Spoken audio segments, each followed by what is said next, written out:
안녕하십니까. 성군의 혼수를 보내드리는 긴급 속보입니다. 윤석열 검찰총장이 또다시 돌아왔습니다. 업무에 복귀하게 됐습니다.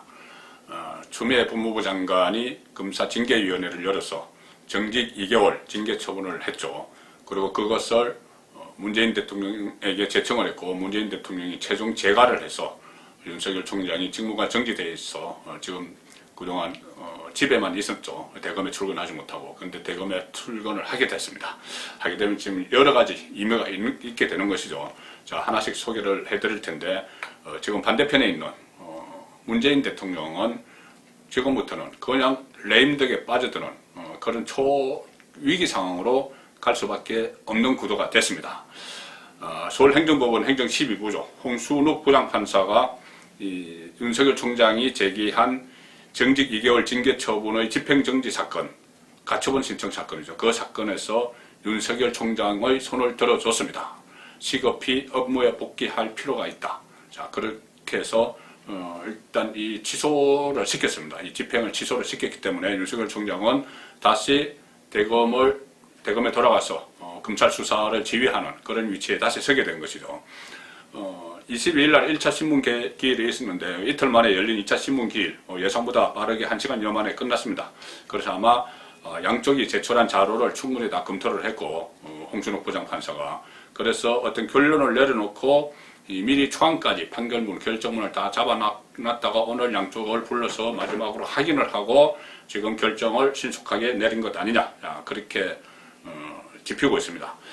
그리고 오늘 이 심리에서 어떤 절차적 위법성, 또 시급히 복귀를 해야 될 시급성, 또 회복할 수 없는 손해, 이런 부분도 따졌지만은 4가지 징계 혐의, 법무부가 제시한 그 징계위원회가 결정한 4가지 징계 혐의, 무슨 판사 사찰을 했다든지, 정치적 중립을 위반을 했다든지, 한동훈 채널A 사건을 감사 수사를 방해했다든지, 이것도 다 그 심리를 했습니다.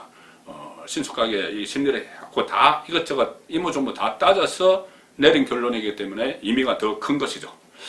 자, 오늘 윤석열의 업무 복귀는 여러 가지 의미가 있는데, 제가 간략하게 핵심적인 쟁점만 한번 풀어드리겠습니다. 일단 추미애 법무부 장관과 1차전이 있었죠. 그때 추미애 법무부 장관의 명으로 직무 배제가 됐는데, 그것을 행정사부, 그때는 행정사부에서 행정법원에서 심리를 해서 가처분 신청이 인용이 되면서 그때 짠 하고 복귀를 했었죠. 그때 5시가 넘어서 대검에 출근을 하면서 월성 원전 수사, 이 살아있는 권력 수사, 그것부터 챙겼던 모습이 선명합니다. 지금 이번에 다시 그것이 시즌2 두 번째로 대검에 짠 하고 복귀를 할 텐데, 이번에는 상대가 추미애보다 위 문재인 대통령입니다. 추미애 장관이 징계위원회를 2번이나 열어서 추미애가 제소를 했고, 2번이나 열어서 그것을 추미애 장관이 제청을 했고, 정직 2개월 시켜야 된다. 제청을 했고, 그것을 최종 사인을 했기 때문에, 재가를 했기 때문에 문재인과의 대결이었습니다. 문재인 대 윤석열 대결. 거기서도 윤석열 총장이 승리를 거둔 겁니다. 인사권자와 임명이 된 사람이 겨뤘는데, 결국은 법률적으로 따져서 승리를 한, 사실상 문재인 상대 소송에서도 승리를 한 겁니다. 윤석열 변호인단도 그런 이야기를 했었죠. 이번 소송은 이것을 문재인의 재가에 대한 소송이다. 그러니까 문재인이 상대다 이 이야기입니다. 문재인이 상대다 했는데 문재인에게 이겨버렸습니다. 자, 이렇게 되면은 윤석열 입장에서는 지금까지 해왔던 살아있는 권력수사 정당성을 행정법원으로부터 인정을 받은 그런 결과가 됩니다. 지금까지 정치수사니 수사가행이니 막 그런 이야기들을 했었는데, 지금 이 변호인들이 빨리 직무에 복귀해야 된다는 그 이유서에 월성 원전 사건 수사 이야기까지 했습니다. 그리고 울산시장 선거 불법 개입 혐의 이 사건도 빨리 마무리해야 된다.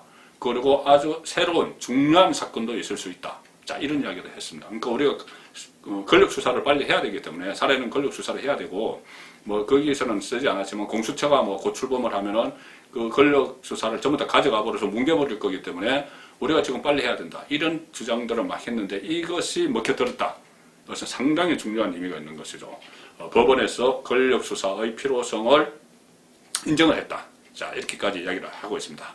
자, 이것을 문재인 대통령, 인사권자, 징계 재가권자의 입장에서 보면은 위신이 완전히 실조화되면서 이 권력 주변에 대한 수사까지 특미까지 이제 쫓아오는 그런 상황이 됐기 때문에 치명적인 위기로 몰릴 가능성이 높습니다. 임기 말 권력 누수 현상, 레임덕이 바로 시작이 되겠죠. 그렇지 않아도 지금 최근 여론조사를 보면은 문재인 국정 운영에 대해서 부정평가하는 여론이 치솟고 있습니다. 60%까지 넘나드는 그런 상황인데 앞으로 이 살해는 권력 수사가 다시 시작이 되고 이 문재인 대통령이 윤석열 찍어내기를 권력 수사를 하니 무리하게 밀어붙였다. 이런 여론이 또 확산이 되고 하면 상당히 내년 4월 보궐선거까지 영향을 미치면서 차기 대선까지도 영향을 미칠 수가 있습니다. 자, 그런 레임덕 상황으로 접어들 수밖에 없는 그런 상태가 됐고, 또 특히 윤석열 총장이 지금 공수처가 설치되기 전에, 공수처 설치되면 다시 문재인에게 넘어갈 수가 있습니다. 문재인 정권에. 거기서 막 수사를 뭉개버리면 되니 그 전에 속전속결로 속도전을 벌일 게 뻔합니다. 살해는 권력 수사에 대해서. 당장 월성 관련 수사는 지금 청와대 압수수색 이야기가 벌써 나오고 있습니다. 그 산자부 국장들은 구속을 시켰고, 그 당시 최희봉 청와대 비서관, 또 박원규 그 장관, 그리고 그 위에 정책실장도 있고 대통령도 있고, 대통령이 처음에 그 이 월성 원전은 언제 영구 폐기되느냐 이 말을 묻고 나서 그때부터 착착 진행돼서 경제성 조작하고 다 했죠. 그렇기 때문에 이 몸통은 문재인 대통령일 수가 있습니다. 울산시장 선거 개입 의혹도 마찬가지죠. 그것과 이 월성과 울산의 몸통은 문재인일 수가 있다.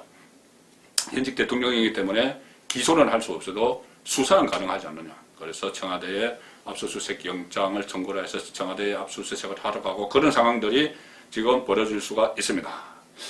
자, 그리고 법원으로부터 살해는 권력 수사 정당성을 인정받았다고 제가 말씀드렸는데 어제 정경심 징역 4년 받고 구속이 됐죠. 그래서 그것 역시 이 살아있는 권력 수사 제일 처음에 시작했던 게 조국 일가 수사이기 때문에 거기서 법원이 4년이나 실형을 선고를 하고 법정 구속까지 했으니 이것은 윤석열의 권력 주변 수사가 과한 것이 아니었다. 그리고 정치 수사가 아니었다. 이것을 오히려 법원에서 손을 들어준 그런 결과를 낳았기 때문에 윤석열은 더욱더 날개를 달 수가 있는 겁니다. 그리고 앞으로 이 조국 씨도 정경심 씨와 공범 혐의가 있죠. 세 번이나 공모 이야기를 했습니다. 그렇기 때문에 조국 재판도 있는데 거기서 또 공소유지, 수사를 했던 검사들이 공소유지를 잘 하면은 이 공모 혐의가 인정이 되면서 조국도 실형을 받을 가능성까지 그렇게 할 수가 있습니다. 그렇게 되면은 조국에 또 끝나는 것이 아니고 이것은 이 문재인 대통령이 또 치명상을 받습니다. 왜 그러냐면 문재인 대통령이 조국에게 마음의 빚이 있다 이렇게 하면서 마치 두 사람이 어떤 공동 운명체처럼 그렇게 인식을 하고 이야기를 해왔죠, 국민들에게. 그런데 조국이 정말 그런 범죄 혐의로 구속이 되면은 공동 운명체인 문재인 정권도 큰 타격을 받게 되겠죠. 그리고 출범하면서 검찰개혁을 국정과제 1호로 내세우는데 검찰개혁이 아니고 그냥 살아있는 권력 수사를 방해하기 위해서 윤석열을 쳐내려고 했구나. 자, 검찰개혁의 걸림돌이라서 그런 것이 아니고 검찰개혁은 허구고 살아있는 권력 수사 때문에 쳐내려고 했구나. 이것이 다 지금 속속 확인이 되고 있는 그 상황입니다. 자, 그 다음에 이 정치적으로 보면은 윤석열 총장의 정치적인 위상은 더 커지겠죠.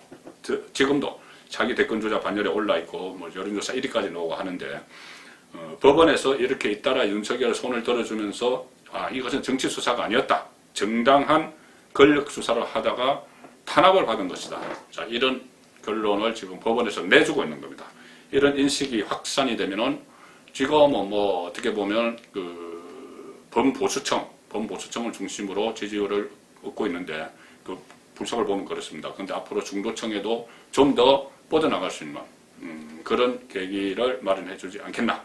그래서 오늘 윤석열의 업무복귀는 윤석열 개인의 일이 아니고 이것은 문재인 정권의 명운 그리고 내년 보선 또 그 다음에 차기 대선 모든 것에 큰 영향을 미치는 일대 사건이었습니다. 속보였습니다.